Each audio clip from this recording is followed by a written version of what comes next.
This is the Nobel Podcast, where we talk about how to optimize your technology, life, and mind.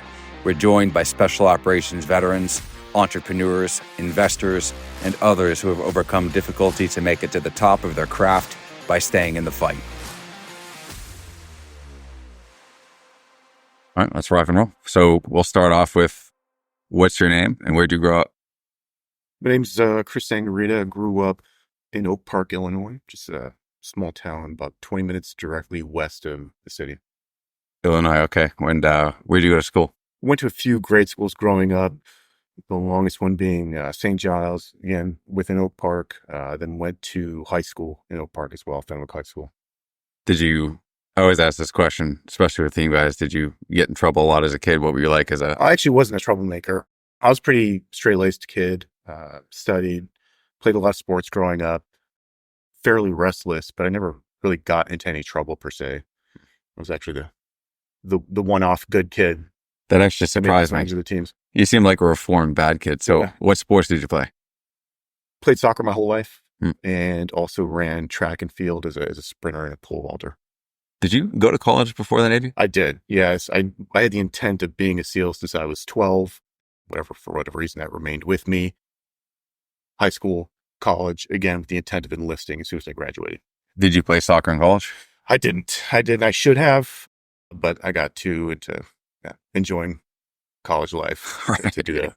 All right, so SEAL at 12, that's the earliest I've ever heard. I think like 15. A couple of guys are usually around there. Why 12? What did you see? What did you read? So always a reader. Grew up, my happy place was really libraries or bookstores growing up. So one day I was kind of in the martial arts section of the library. I just happened to see, I still remember this, a book poking out. And it was the first nonfiction book, I believe, written about SEALs. It was the guys coming out of the water with the floppy hats on. I don't know if you remember that. The men in green faces? Caps. It wasn't men in green faces. It was a book about, a nonfiction book about SEALs and training pipeline. I don't remember the name of it. Saw that, pulled it out, read it, front to back, and decided that's what I was going to do with my life. Well, it says a 12-year-old, super cool, people with camouflage, in war, guns, getting after it. But what was it about that latched inside of your brain that young? I don't know. I think at that age, I'll be very frank, there's nothing to do with service or dedication to country at that age. I don't think you understand the import of those things till later on. But it was the idea that this looks really exciting. Jump out of planes, dive, shoot, blow stuff up. But also is a sense of like, sounds like it's difficult. And I wonder if I have what it takes to do this, right? And then joining that elite team. Turns out I'm afraid of heights and I don't particularly like diving or being underwater, but it was the right choice for me. The height thing is funny. So how many skydives do you have right now to your name? Probably 700. 700? You still afraid of heights? Yeah, still afraid. And it's amazing. Yes. That's ironic. So you said you enlisted after college. So can you go into the calculus behind why enlist versus why officer? Although there weren't a lot of books written about SEALs at that time, I knew enough to know that if I wanted to do the job of a SEAL, e.g., kind of be the first person in the door, be the guy to go into the different schools, tactical schools, whatever it is, I needed to go the enlisted route. I knew enough to know that as an officer, I'd be doing a very different job, an important job nonetheless, but a very different job. And it's just not the one that I wanted to do. When did you actually officially enlist? In 2000. So literally a year before 9/11. That's right. I was in first phase, I believe, when 9/11 happened. Okay. So you were 21, 22 years old? Yeah, about 22. 22, first phase, 9/11 happens. You didn't go in for service. A lot of young guys don't. Contrary to that, it's more about the test, the ritual. What did that do to you in first phase when you realized what happened on 9/11? It's interesting to see because you saw the shift from the instructor cadre because at the time, next to BUDS was SEAL Teams 1, 3, 5. So you saw the activity happening. I mean, you saw guys patrolling the beaches, but there was this sense that everything had changed because prior to 9/11, really, we hadn't done much since Vietnam, right? Really, at least any sustained combat. So there was a whole new mindset around what this is going to look like moving forward. And there was like this air of excitement in the air, really. I mean, it's crazy as that sounds. Guys now understood that they were going to do the job that they were trained to do. It's interesting from my perspective. So I went through BUDS 2008. And I was already 7 years into this thing. Like it was from day one. In 2008. We did 271? I could have been. Yeah. I got there in June of, wait. I literally got to second phase, I think, in June of '08. Okay. So I must missed have you. just missed Yeah. you. That's incredible. So that was obviously very serious. Like I remember in Hell Week, I was low crawling. I was delirious. It was day 5 Hell Week and my butt was a little in the air. One of the instructors, you probably know him, said, get your fucking ass down because if you don't, it might get shot off. So like it was never a doubt as to what we were doing and why it was serious. So I wonder, so when you were a student, what did it do to your own mind when you realized in first phase 9/11 just happened? You were going through selection to become a Navy SEAL. Did that drive the point home you were going to be overseas right quick? 100%. The reality is you don't know what you don't know, and you don't know what you're getting yourself into, where we would be deploying, what we would be doing.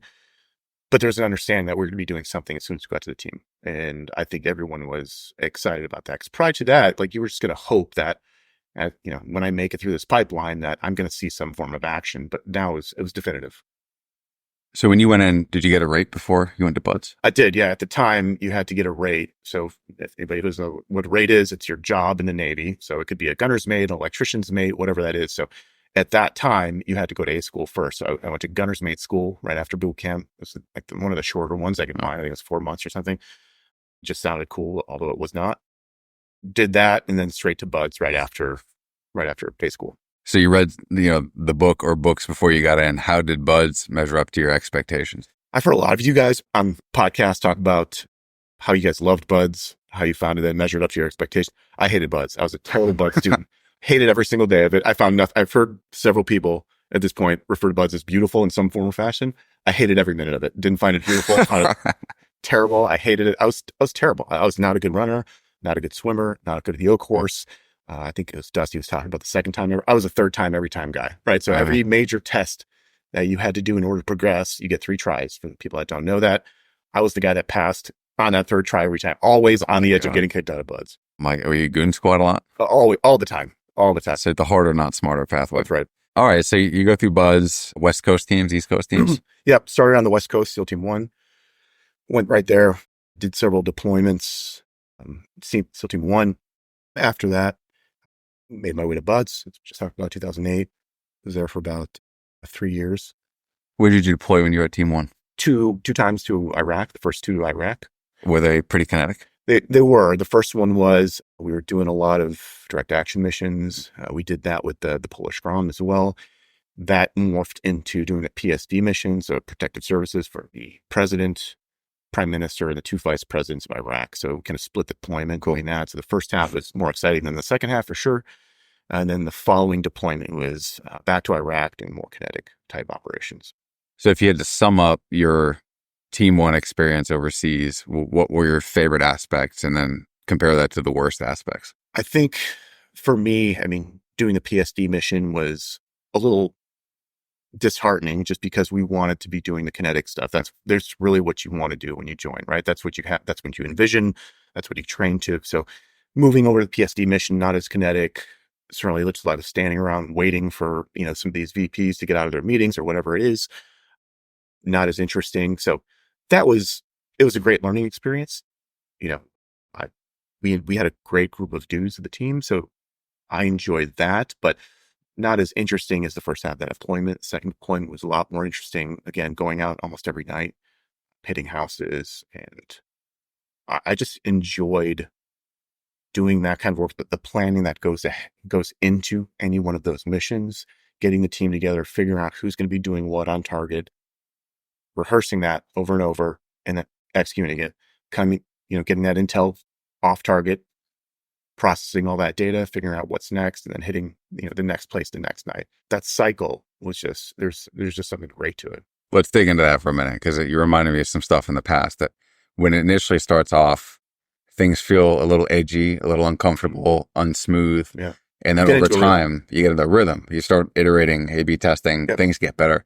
Can you talk about how that improved over time through those direct action missions? What got better? Why did it get better? How did the mindsets change? The reality is leadership at the time too hadn't had any combat experience, right? So my first deployment to Iraq, this was my leadership, my chiefs, our LTs, also first deployment to a combat zone. So it was a pretty steep learning curve, right? We would turn over with the departing SEAL team, how we would turn over with, and try to get as many of their SOPs as we could that we just determined were working for them.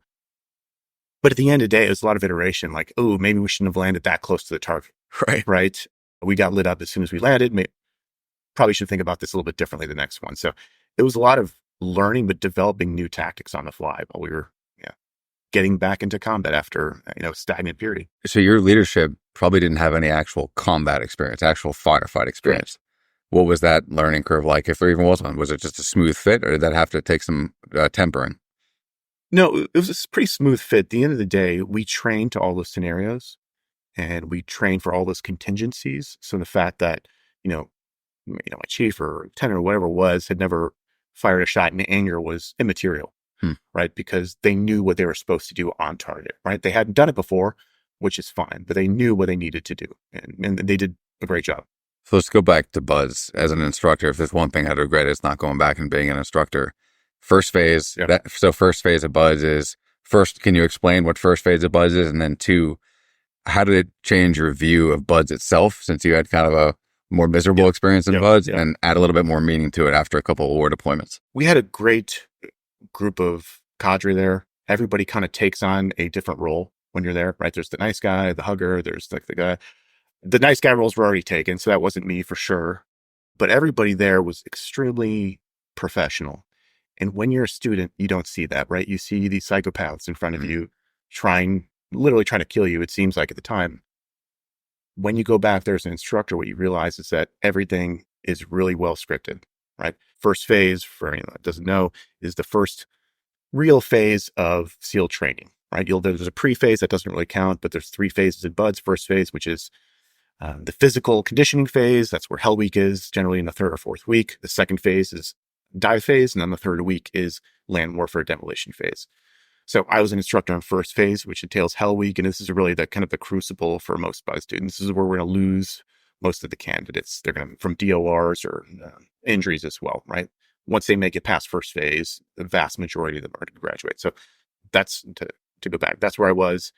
But what I realized is nothing at BUDS was an accident, right? We had a detailed plan for every day, especially Hell Week is scripted down to the minute. I never would have known that. You don't know that. No. For the water tables, the length of time that we can expose a student to water, at what temperature, depending on the wind temperature as well, right? So all of that comes into play, and you realize it's just like a very well-oiled machine. When you're on the backside of it, you don't see that as a student, right? It looks like complete chaos and that they're really trying to hurt you.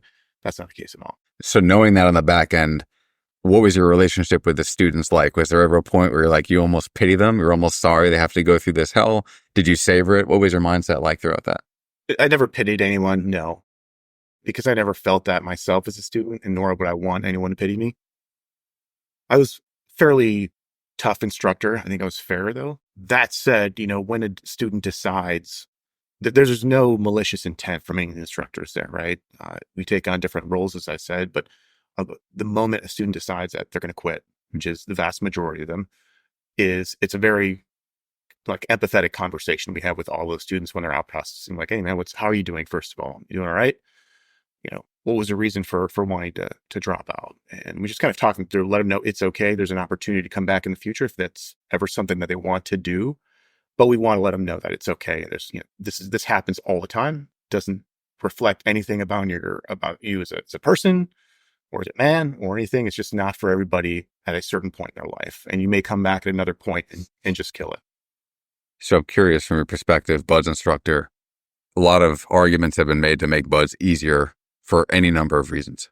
What is your perspective on even just the general concept of making it easier in any way, shape, or form to get more people through? Yeah, nothing revelatory here. I mean, by dropping standards, we'd be doing a disservice to the community and to people who actually need to go overseas and do the job, right? There have been, while I was an instructor, several attempts to make some of the evolutions a little bit easier. We always pushed back to the extent that we could, but those generally come down from the admirals, etc., because attrition's too high. Manning, there was a manning shortage at the time, so we needed to push more people through the pipeline in order to fill the teams. So it was a constant struggle to figure out how do we increase pipeline while maintaining the standard and not watering down the training. What was your role? It was the asshole, basically? Yeah, if you want to call it. I was one of those, yes. Right. which is not my personality at all. I was just about to ask, was that uncomfortable for you? It was. And you learn to kind of play that character, and that's what it is. I mean, I took it very seriously. I took the job very seriously, very professional group of guys that I worked with. But it's unnatural to me. I don't like yelling. I don't like raising my voice. So I got into it after a while, and I took on the role, but certainly not something that's normally aligned with my personality. All right. So you did West Coast deployments to Iraq. You did the Buds. What happened after Buds? After Buds, I was actually contemplating getting out during Buds. I was somewhat disillusioned with my third deployment with PI, and it was kind of, I didn't find it a very interesting deployment. We did a few things here and there. So I went to Buds. I just wanted to downshift, take a break, figure out what was next. I considered actually getting out at that point. Somebody from Dev Group was an instructor there with me, and he just said, you should really consider screening for development group. I think you would do well there, and you would really enjoy yourself over there. Up to that point, I had not spent any time thinking about it. I didn't know anybody over there. I didn't really have any friends there. Nobody really talked about it that much. So he kind of gave me the scoop on what Dev Group was, and convinced me that I had kind of the ability to do well there. And I screened, I was selected, and went there in 2011. So this is the first time we're bringing this up on the podcast, at least. Can you give an overview of what Dev Group is? Yeah, Development Group is the tier 1 arm of Naval Special Warfare. It's typically the unit that's reserved for high-profile missions like hostage rescue, counter WMD, weapons of mass destruction, and then higher HVT level direct action missions. How many deployments did you do when you went over to Damnak? I think 6 or 7 over there. 6 or 7, all Middle East, Africa? Yeah, then some in other places that were not in combat zones. Yeah. What, so I forgot to ask, did you have like a specialty? Were you a sniper? Were you a JTAC? I did a lot of what we would call special activity stuff. I started that when I was at Team 1. So that would entail things like physical, technical surveillance.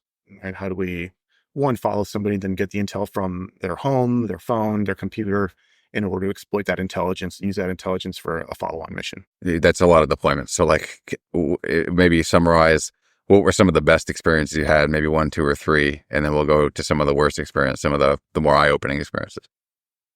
Yeah, I'm just trying to think which ones I could talk about. So I think one, just the best experience of that command is there's a just different level of professionalism, ability, and experience that I didn't see prior to that. And that's obviously a function of a number of different things, right? There's another selection process. You have guys that are typically older. You had guys that were, since the war started, doing these really high profile missions in a really intense battle rhythm, right? Going out 2 to 3 times a night, sometimes every single night on deployment, right? So they gained a ton of experience and changed the tactics that NSW now uses at combat. We went from this dynamic, what we would call kind of hostage rescue move, going very fast into these buildings to clear them, realizing that guys were getting shot in the door quite a bit doing that because they weren't protecting themselves prior to making entry.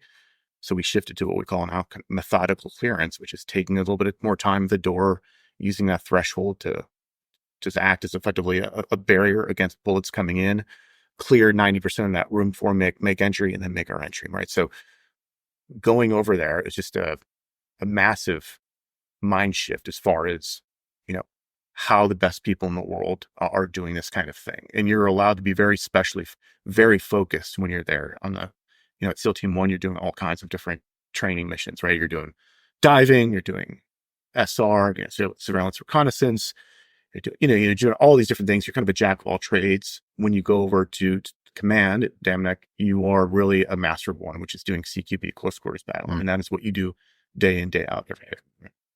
So it's Naval Special Warfare Development Group. So it's not just kicking indoors. You guys are constantly thinking, constantly innovating. So that the example with CQC is phenomenal. So I remember that shift coming down from you guys to the training I was going through. Can you give like a more concrete run through for people who don't know the difference between a dynamic room clearance and then, the sneaky peeky kind of room clearance you guys kind of evolved it into? Yeah, a dynamic clearance means we're stacked 4 guys at the door, or whatever the number is. And as soon as that breacher makes door, the first person opens that door, everybody's rushing in, right? They have predetermined positions based on their number in that stack. but they're going in without any thought. I mean, I don't say without any thought, but it's very quick. They're not pausing at the doorway. Early in Iraq, the enemy was positioning themselves to shoot directly at the door. As soon as that door opened, they were waiting for us, and guys were getting killed at the door. They knew the tactics. They knew the tactics, right? So what we transitioned to is called combat clearance or methodical, which is take a little bit more time at the door. We're going to pie the door, basically use the edge of the wall, the frame of the door as a bullet trap, effectively. Clear as much as we can, as slowly as we can, peeking into the room, effectively clearing as much of that room as we can before we make entry to make sure there's no threats inside. Then once 90% of that room is cleared, now we just have really effectively the corners to take care of. The evolution of the combat tactics are literally written in blood. Yep. Like that is the most high stakes A/B testing in the world. It is. So one thing you told me before too, I want to cover is like, there's two ways to go about a career. There's I want to make the highest rank I can as fast as I can. And then there's the other approach where like you love being on the ground. Yep. You love being boots on the ground and you make a different career choice. You want to talk about like the difference between the two and the choice you made? There are folks that are more rank focused, right? And there's nothing wrong with that. They see that as a career. They want to rise as high as they can rank wise into the military. No issues with that. I was more interested just doing the job and finding things that were interesting to do. I think people have a concept of if you're a SEAL or a Ranger or SF, you're just kind of doing one job your entire career, which is not the case at all, right? There's opportunities to learn all kinds of new skill sets, go to different teams, different units, and do something new every few years. And that was more interesting to me than staying in one place and, and trying to kind of effectively climb that ladder as fast as possible. Again, nothing wrong with that. It just wasn't where my interests lied. Yeah. So you were operational the entire time, basically. I had buds. And then my last 3 years after development group, I moved out to New England. And I did my last 3 years as the special warfare coordinator to New England. So I was working for the recruiting district. A kid comes into the recruiting district, says, I want to be a SEAL or a Skydiver or SWIC. They get sent to me. I work with those prospective candidates, see if they have kind of the bare minimum things to pass requirements, start working with them to pass the initial screening test they need to get selected. They need to pass in order to get selected to respective pipelines. And they would get picked up for their respective pipelines, whether that's buds or EOD training, etc. So that was my last 3 years. That's a fun way to finish. It was great. I wonder, the community is such that people that pursue the fight, they constantly want to get the big mission. They constantly want to find themselves in the thick of it. And like, I have trouble articulating that for myself, but you've been doing it you did 7, 8, 9 deployments, 20 years. What is it to pursue the fight? Can you articulate what that primal impulse is that keeps people trying to be operational? Obviously, there's an excitement to it, right? There's almost an addictive quality to going overseas and doing that job. Not objectively good or bad. It just is what it is. There's always a part of that. It's just like that. Well, what is addicting? What is addicting? Not besides the adrenaline, what else is it that's addicting?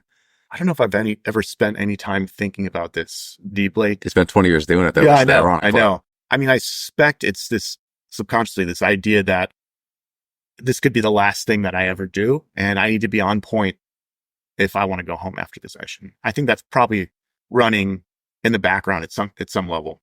That's so good. That's so good. Do you miss it? I do miss it. The reality is you can't do that job forever, right? At some point you have to make that mental shift that this is no longer a viable career for me because I'm too old or whatever it is. My rank is too high that I can no longer be the on the ground guy. I do miss it. Really what I miss is the people, right? That's what I loved about the job. Again, nothing new here. Every guy you talk to that came from the military, it's really the people that we miss once we leave. The people who were operating towards common objective, very little self-regard for promotion, self-promotion. Everybody's working on the same page, and everyone is continuously trying to get better. That culture is addicting in and of itself. It's a freight train. It is. I mean, do you miss it? Yeah, every day. Yeah. What do you miss about it? I would say that I'm interviewing you here. I miss the mission. I miss the clarity. I miss the way you phrase it. The last thing I ever do. That is, there's something like savagely, ancestrally primal about that. It is so deeply satisfying. And like you said, when you were a kid, you're 12 years old. There's a reason why I think so many young men look to something like Buzz because something's not being fulfilled, and that primal ritualistic level. Yeah. I mean, this goes into a deeper conversation, which is like, as a kid, I felt like I always had to prove myself, probably growing as a father, not a very good father, somebody who wasn't very emotionally attached to his children, never really said like, I love you or, hey, good job. So I think a part of me was always seeking validation throughout my whole life. So I've done well wherever I was. And it's probably a part of that. If I had to psychoanalyze myself, is I was seeking that validation. I want other people to say, hey, good job. Interesting. I think that's probably why I took to it that early. Interesting. All this went on, 20 years of that, hitting it as hard as you possibly could. What was the inciting moment, I suppose, when you realized you were going to transition out of the military? I made this decision that at 20 years, I was going to stop. I felt like that was a good round number, get my retirement, but also I wanted to be young enough to do other things, right? Other interesting things. I say this all the time. I had no foresight into what I would be doing, but it's interesting stuff with good people. I didn't care what industry that was, what role that was, fairly agnostic when it comes to that. I just wanted to do interesting work with good people. So made that decision that I was going to transition in that last 3 years where I was the special warfare coordinator in New England. One of the reasons I took that job too is just to be able to downshift a little bit, especially, coming from where I came from, spend more time with the kids, but just think about transition too. Like, what am I good at, right? What do I want to, what's interesting to me? Did my MBA while I was there as well. Let's just kind of check the box and, maybe learn a little bit of the language of business. But I didn't really know what I was going to do, just that I wanted to do something else. So digging into the transition, this is huge for everybody who's been in the military, who's in the military thinking about getting out. It is hard. And everybody, there's a lot of similarities, but then a lot of differences too. So I'm curious, for your transition, we talked a little bit about the whole ritualistic piece, the satisfying that primal urge for danger, riding up right against that line of death. When you transitioned out after 20 years of doing that, what were some of the biggest battles you had to face? Probably nothing unique here, but it's the loss of community, right? Once you leave the community, it's gone, right? That train keeps moving, and it's hard to keep in contact with people because they're busy. The folks that are still in anyways, you probably are moving to a new location. That was my case. So leaving Virginia Beach where I had that community. And the moment you leave, one, you just miss the people and you no longer have that direct connection every day. Because at the end of the day, every single day we went to work with our best friends. And then you leave that and now you're in a totally different environment with people who have, in many cases, very different values that you do, right? You go into the corporate world if that's what it is. And you have folks who are more conditioned to think about promotion and how do I climb this ladder than about working towards a common objective. And that can be really discouraging for a lot of people getting out. It's like, wow, this is very different. The excitement, I was okay leaving that behind. At the end of the day, I can find excitement doing other things. But it was that sense that I lost kind of a portion of my family, if you will. Do you still feel it? All the time. Yeah, all the time. Which is, I say, one of the most important things guys and girls can do when they transition out of the military is stay in contact with folks. Every day, it doesn't have to be every day, but I've gotten better over the last couple of years, just reaching out to buddies and be like, hey, what's going on? Just sending texts back and forth just to check in, see how guys are doing, getting on a phone call, talking to somebody, on the phone actually, and just seeing how they're doing. And that was a way for me to just stay connected. And I think it's an important thing for anybody, battling different issues as they get out, especially guys who have been doing this for a long time. There's certain things you have to deal with psychologically. And being able to reach back out to folks and connect with them. We kind of got like a little ancestral tangent, so I kind of want to plumb that depth a little bit more. But when you look at some of the pre-state tribes, the warriors were fully integrated within the village. Their wives, their children, their cousins, they all experienced the combat literally alongside the warrior. Yeah. The whole thing was integrated. In the SEAL teams, it is literally completely separated. There's a complete line of demarcation, and there's a complete separation of personal and work, of the war, of the peace, which I think makes the transition that much harder, and it creates almost like a dual self. And for my part, and for a lot of people's part, there's that conflict of selves when you get out. Like, what does this mean now for me to be Chris Angarita as opposed to the team player, the team guy? Yeah. Did you experience that? Well, let me ask you, as a SEAL, did you feel that when you left? Like, my identity was a SEAL? I would not have admitted it while I was in the teams, but I painfully learned that the answer is yes when I got out. Yeah. I think I was able to shed some of that early on. I think when I was young, certainly, when you're young, I think that's just a function of youth. It's like you get attached to this thing. It's elite. It's exciting. It's well respected. You get kind of addicted to that. I don't know, the cachet of it, I guess. I think I shed that a little bit later as I gained a little bit of maturity. So I don't want to say never, but I didn't wrap my identity around being a SEAL. It's like I loved my job, but I realized it was just a job. And the moment I leave, nobody's going to care because somebody's going to fill in my spot and that train keeps moving. Yeah. Right. So I think I did a pretty good job of not intertwining Chris with SEAL early on. That said, you still miss those things when you leave. Right. And to me, it was just more about community. That's a phenomenal, psychological feat that requires a tremendous amount of introspection. So where did you go? Where was the first place you worked after the military? So as soon as I left, I started working at Microsoft. I had a friend that worked there, said, hey, you might really enjoy it over here. I was on the federal side of the business. He was in business development. He said, you'd like the team, you'd like the folks here. So I started interviewing, got hired shortly thereafter. So my first job was at Microsoft, doing business development type stuff. Was that a surprise to you that you ended up at Microsoft, like a major corporation, after doing what you were doing? I don't know that anything could have surprised me. The reality is you don't know what you don't know when you're in and what the outside world is supposed to look like or where you fit in or where you have the aptitude or the right cultural values to fit in. So I was just happy to go to what I thought was a great company, and it is a great company. So I was happy to be there. I learned a ton there.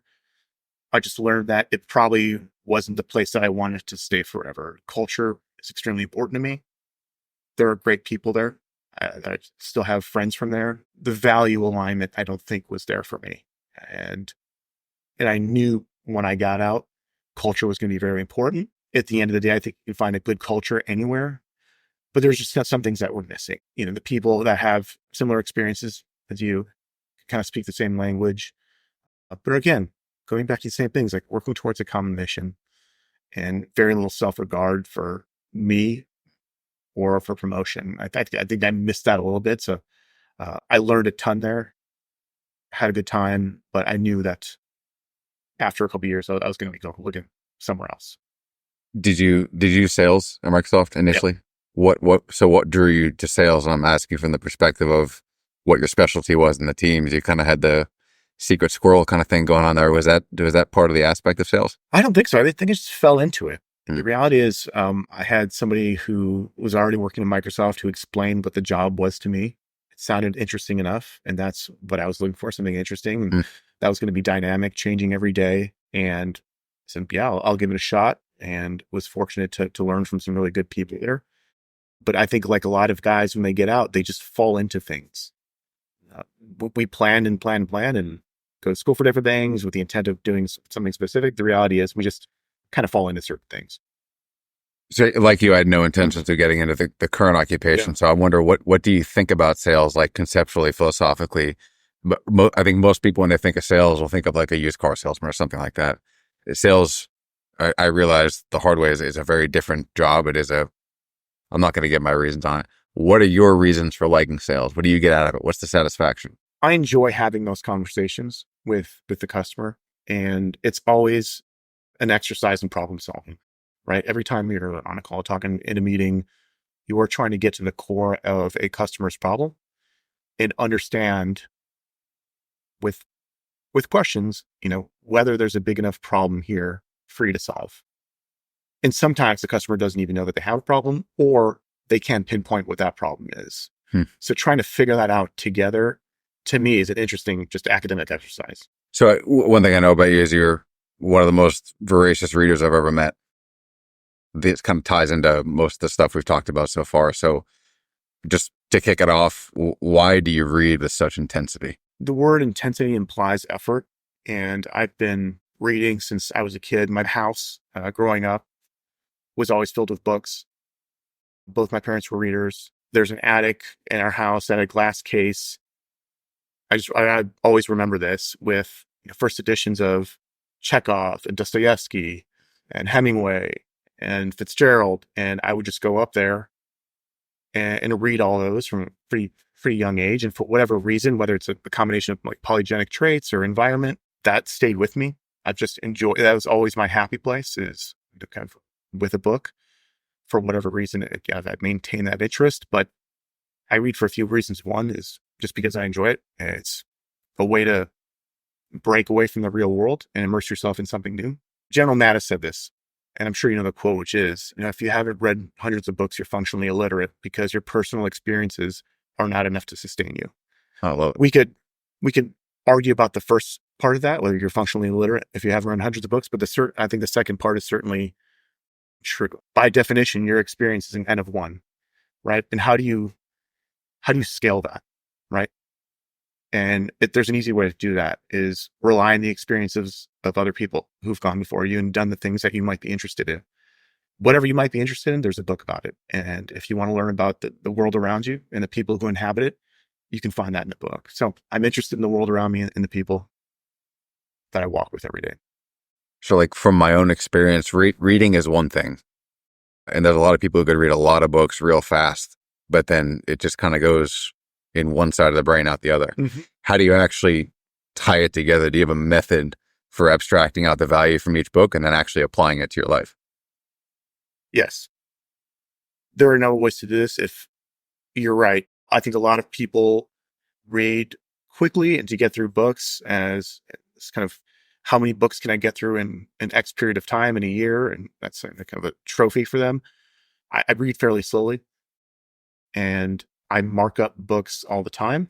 And then I write in the indents, because writing forces you to think about what you're reading and put that on paper, and it just helps retain that information. So I'm constantly, and I'll do synopses after each chapter as well for a lot of nonfiction books, just so I understand it. And I'll go back to that book a week or two later and look at those again to make sure I'm re-ingraining that in my brain. So like when I'll try to do something similar when I read, I'll try to write down like one or two, maybe three things. Yeah. And try to like carry it with me almost on a note card. Yeah. Do you try that method?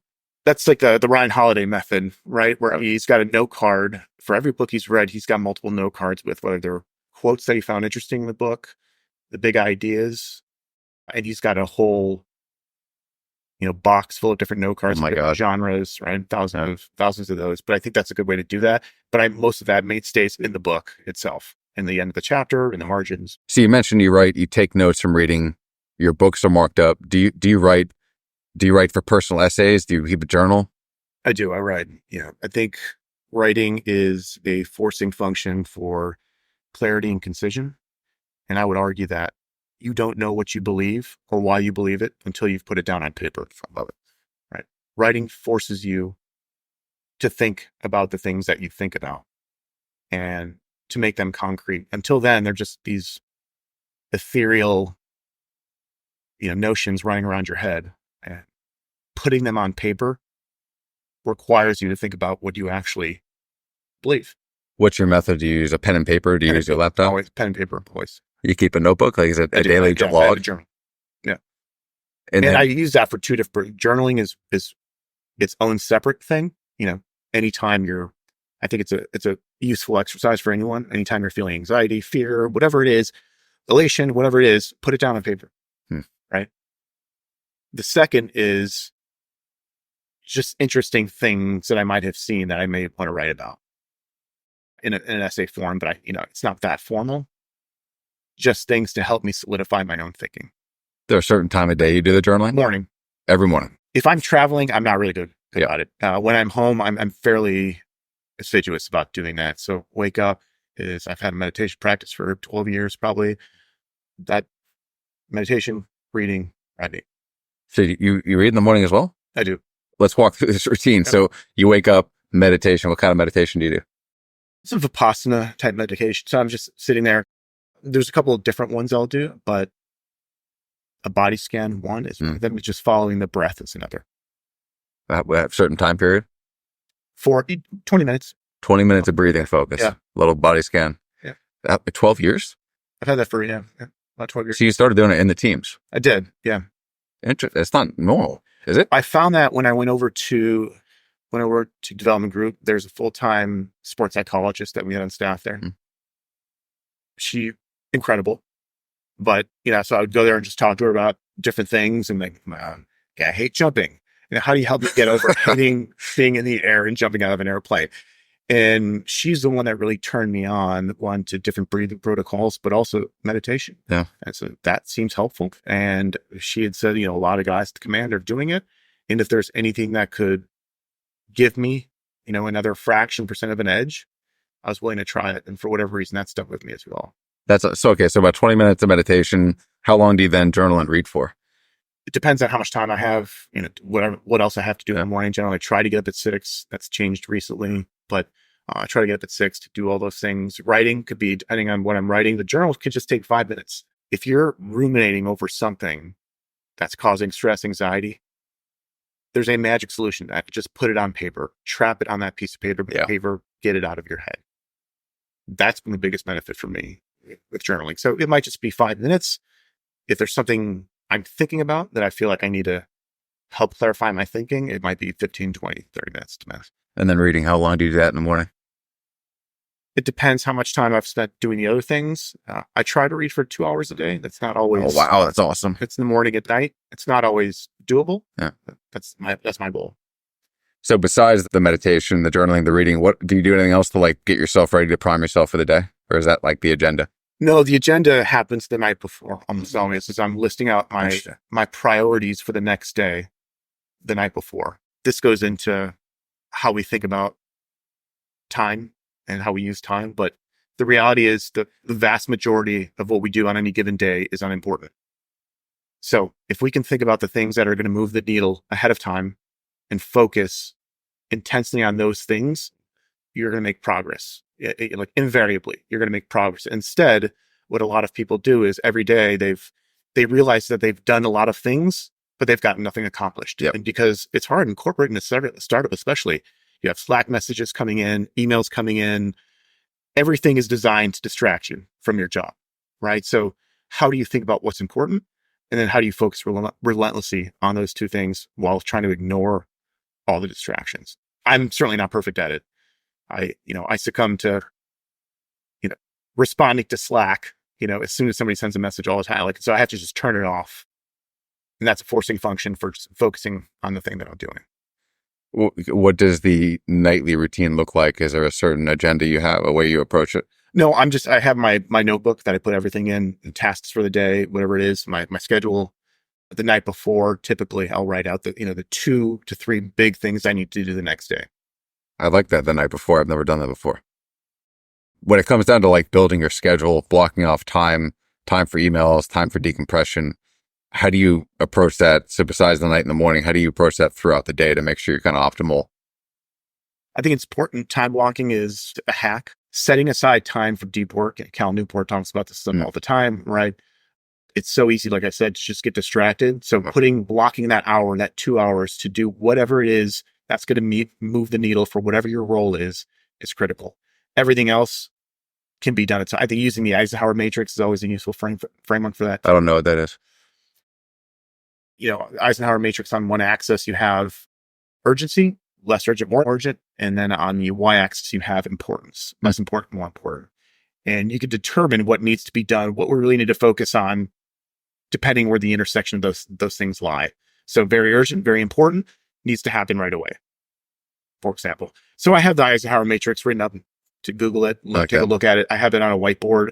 It's just a reminder, is this thing that I'm doing right now important? And the reality is most of the time it's not. I like that a lot. I'm going to use that one. How do you get your best work?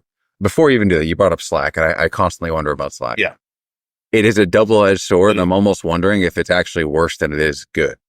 And I say that because you talk about deep work, like getting into a flow state, actually getting a consistent strain of thought for a long period of time. Slack is deliberately designed to break that. 100%. Any second of any day. And you're constantly task switching throughout the day. Yeah. Which we know is detrimental. Yep.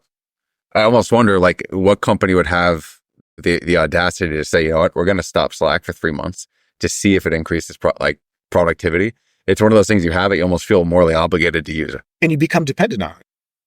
how else do we communicate if not through Slack? Do you manage Slack? Like you say, you'll answer like a late night Slack message. How do you manage it? I manage it better after hours than I do during the day.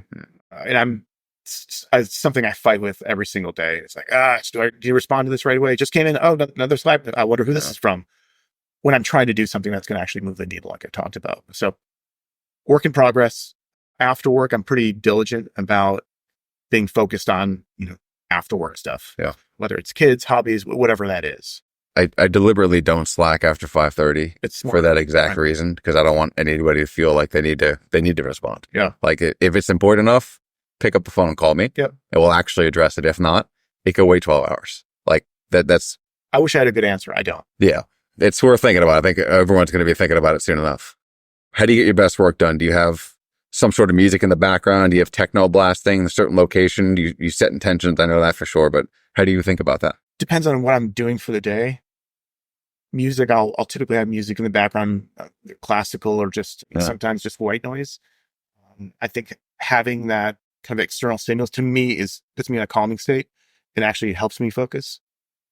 I'll do that. Typically, if I don't have a ton of calls, I'll do that at a coffee shop just to get outside and change the environment. I think changing the environment is really important just to do better, just to get your best work. Other than that, it's turning off Slack every once in a while so I can do the real work. So what about working out? So you're obviously physical. You're still physical. Do you have a philosophy behind your workout program, a time a day to do it? How do you think about it? I used to do that first thing in the morning. I've pivoted to doing that later after work now. My philosophy, I'm 46 now, so the philosophy is try to maintain strength and try to prevent myself from breaking too early and just staying healthy. I'm not trying to PR anything. I'm not trying to win any bench press contests. I just want to stay healthy. And mobility, I focused more and more on mobility. As you get older, everything hurts a little bit more and tightens up. So I think that's just critical in maintaining good health and being as pain-free to the extent that you can be pain-free as you can. You follow anybody's workout program? Do you make up your own stuff? I make up my own stuff. I think his name, Kelly Starrett, has a lot of good... Supple Leopard guy. Yeah, Supple Leopard guy. You just read his latest book, 10 Habits, but a lot of good mobility stuff there that I try to be pretty diligent about as well. Not always great, but it's something that's more and more important to me. What are 3 books that would change people's lives? I think there's a book called Awareness, The Perils and Opportunities of Reality by Anthony DeMello. It's a book about understanding the nature of mind, understanding the stories that we tell ourselves, and shedding some of the illusions that we maintain on any given day, like who I am, right? I'm just the person that's introverted, or I'm the person that's not good at this, right? These are effectively all stories that we tell ourselves. And the reality is we're not any one of those things, right? These are just thoughts that pop into our conscious mind and we run with them. So how do we realize when those thoughts are making themselves into the conscious mind, and learn that we don't have to be a slave to those thoughts or emotions? We can actually choose our own path. It sounds like a logical approach to meditation, almost like a constant awareness. And that's why you meditate, is one, to realize when that thought is presenting itself, right? When anger presents itself. Typically, you're just going to run with that feeling. That guy cuts you off in traffic. Your first reaction is to flip him off, and then it just ruins your day for the next 30 minutes, hour, 6 hours. Where meditation has helped me is realizing when that emotion presents itself. Viktor Frankl talked about this, which is between stimulus and response, there's the ability to choose, right? There's space. In that space, there's ability to choose. And in that choice you make is the opportunity for growth. And I think that's right. Realizing that as soon as a stimulus presents itself, a thought, emotion, and it finds its way into the conscious mind, that you don't have to react to it, right? You don't have to be a passenger in that vehicle. You can go your own direction, right? So that anger doesn't have to stay with you, that jealousy, that whatever that is, that fear, that anxiety, that's a choice. And Epictetus talked about this, is like, there's nothing objectively good or bad out there. It's just the stories we tell them ourselves about those things. You're making me think, I wonder, when you look at CQC, close quarters combat, clearing a house, that is that meditative state where you're not going to give into a bout of anger when you're clearing a room. You're in complete command. I almost wonder why in the teams or anywhere else, that same sort of awareness isn't cultivated in every other aspect of life. That's what you're talking about. 100%. Yeah. That's worth thinking about. Yep. All right. What's number 2? I think many people would benefit from reading Thinking Fast and Slow. Daniel Kahneman. Yeah. Daniel Kahneman. I don't know that many people realize the cognitive biases are inherent to our operating system. They're always back there kind of moving. And once you start to realize that I am biased in a number of different ways, right? Recognition is the first part, then realizing that we can do something about those biases, whatever the cognitive fallacies are. But I think that was an eye-opening book for me, just to go, I'm not the rational decision maker that I thought it was. Yeah. Yeah, that's a classic. Last one? Yeah. Yeah. 4,000 Weeks. I've never heard of this. Oliver Berkman. This goes back to what I talked about as far as the vast majority of what we do is ultimately unimportant, right? So how do we think about how we use our time? 4,000 weeks refers to the average lifespan of a human. How do we think about the time that we have on this planet, right? And is it just to increase productivity, right? There's like all these fads about productivity, increasing productivity. How do we do more? And the idea in that book is, yeah, you can do more in less time, but then they're just going to fill that with more work to do. But how do we actually think about what's important? Whether the thing we're doing is moving the needle and how we want to spend the rest of our lives. So I've been debating on including asking this question. I think I've only asked it once, but given the arc of this conversation, the 12 years old, the chasing that last thing I ever do, all 3 books you had were about being aware of life, of what the hell are we doing here? So if you had a billboard, what is one thing you would pass on as a bit of wisdom from everything you've gained? Try to understand the nature of mind. At the end of the day, the quality of our life is a function of the quality of our thoughts. And if you can learn to understand the thoughts that you're having when they present themselves, ultimately, I think that's the key to living a more fulfilling life. Last question. One person, dead or alive, who do you want to have a conversation with? Hemingway. Hemingway. After everything we just talked about, why Hemingway? Hemingway. One of my favorite writers. Interesting. It's an interesting character to studying his history and what he did. He had his hands in a lot of different things, right? And I just think he would be an interesting person to have a beer with. Rock and roll. All right. Anything else you want to add? That's it, man. Appreciate the time. Appreciate it. Thanks, dude. That's it for this episode. If you want to check out more from the podcast, head to zeroeyes.com/Nobel, where you can see show notes, read more about our guests, and suggest guests or topics of your own. Until next time, stay in the fight. Don't ring the bell.